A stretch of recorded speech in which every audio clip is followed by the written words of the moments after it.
Alright, folks, so this is Acid Root, so I'm going to review DMX's Grand Champ album.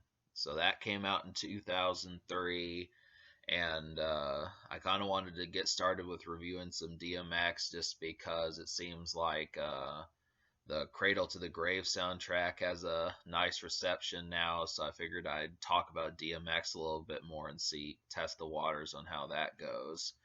So DMX had a large 2003. He had a series of singles that came out that were about as good as the ones he put out in the late 90s. He had songs like Where the Hood At, X Gon' Give It To You, Get It on the Floor, and maybe one other song. It felt like there was four, but DMX was making some decently good moves back around that time.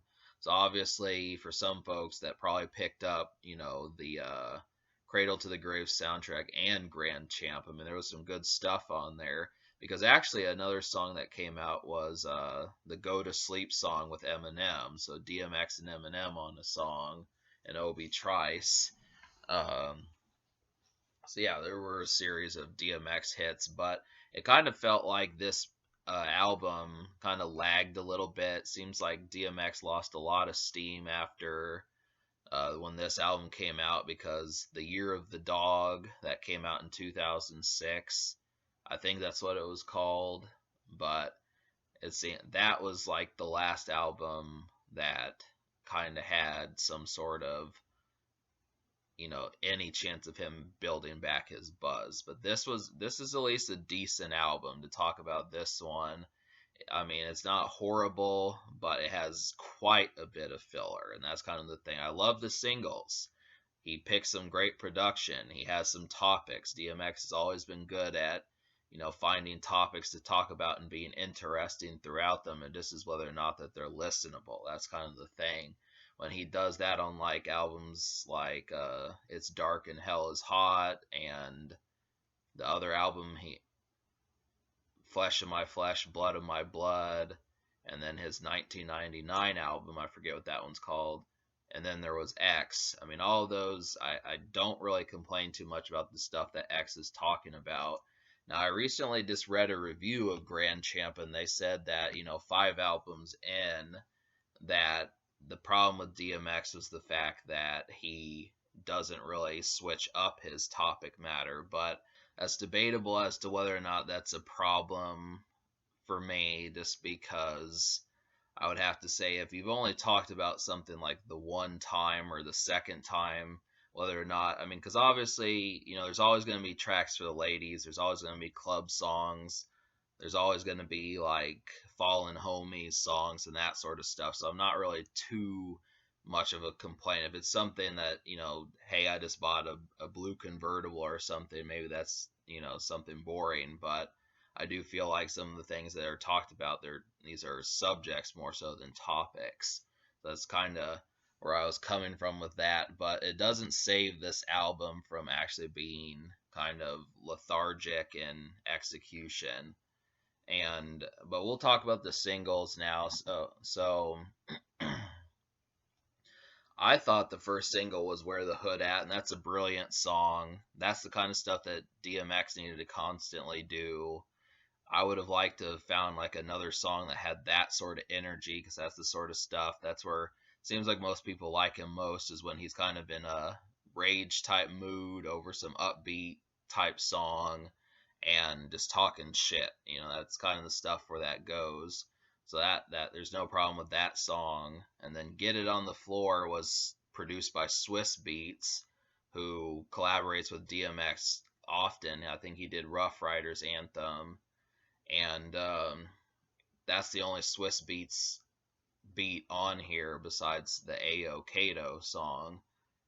And I wish that they would have had a few more, because that's basically the best beat on this project. It's a real kind of low key kind of song. I look at it on Spotify, and Where the Hood At has like over 130 million plays, but Get It on the Floor only has 13 million. So it's not the first, it's not opening conversation DMX, and that's disappointing because it's such a great song. Um, but yeah, those are the only two singles. Just real brief. Probably didn't seem like the promotion made it out of 2003, despite the fact that it came out in September. But if I had to pick, if I would have said that there should have been like a third DMX single, I probably would have went with the song that he did with Monica, "Don't Gotta Go Home." I mean, it may have switched the tempo, but it might have been something interesting. But really, there's not too many other songs like those two singles. I mean, both of which were kind of upbeat and fast paced, and he was in your face in those songs, and they just were lively and fun. But I could not really find a third one of those songs. I kind of thought that "Fuck Y'all" was, but I think that was too harsh a topic, and really, there just were not. I mean, it was as if maybe they knew that it was just going to do modest at best. So, but it did hit number one on the Billboard 200. So that's the thing. I mean, folks wanted this album. So, but yeah, to talk about this further, I mean, out of 23 songs on this project, I really only like 6 of them. And, not including the skits, but still, that's saying quite a bit. With the skits, it's basically 6 songs out of 23. So I'll list those songs for you that I recommend that you fuck with, and we'll talk about it a little bit more. So "Where the Hood At," "Dogs Out," produced by Kanye West. "Get It on the Floor," "Shot Down" with 50 Cent and Styles P. "We're Back" with Eve and Jadakiss, and then the "Don't Gotta Go Home" with Monica. So to talk about some of those, I explained the singles to you. So "Dogs Out," I mean, that's the kind of stuff that Kanye was. I mean, it was surprising that Kanye, because that was before he put out the College Dropout. So that was kind of a taste of what Kanye West would do, and that's another of the best beats on this project is the one on "Dogs Out." And "Shot Down" has a pretty stellar 50 Cent verse. Uh, he goes first on the song, and it's obvious that he was like, uh, a massive figure back in 2003. I mean, it was him that outdid everyone else on the song. I mean, DMX was pretty mad on the song, but I mean, 50 Cent almost stole the show on there. And "We're Back" had some. I mean, that's a lyrical song, and plus I like the beat, so that was good.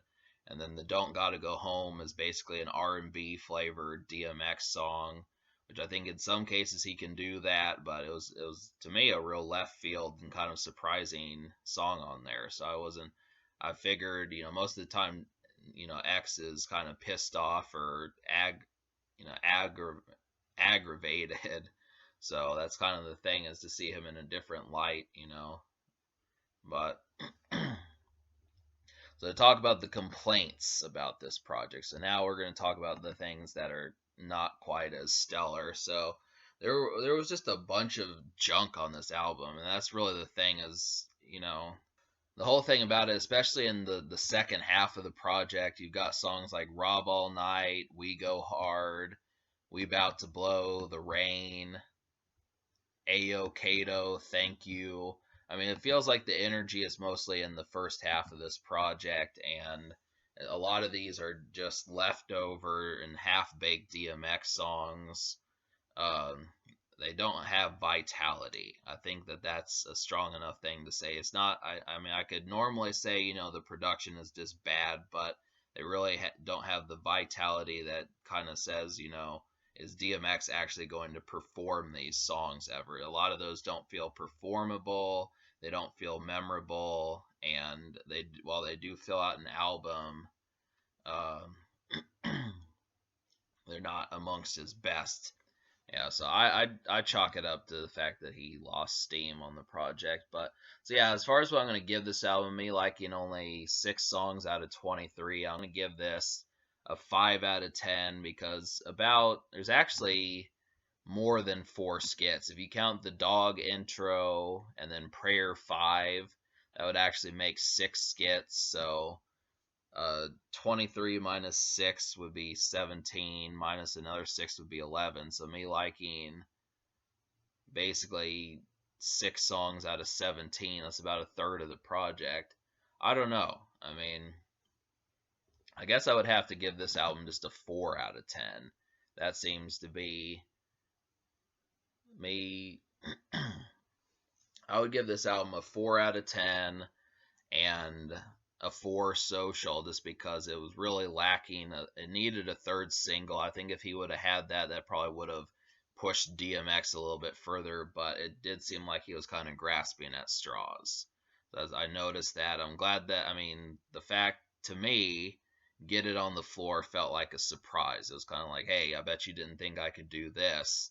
Busta Rhymes was kind of good at doing that, but unfortunately he couldn't do that a third time. So it was just kind of, it was lacking, promotion and steam for the most part. So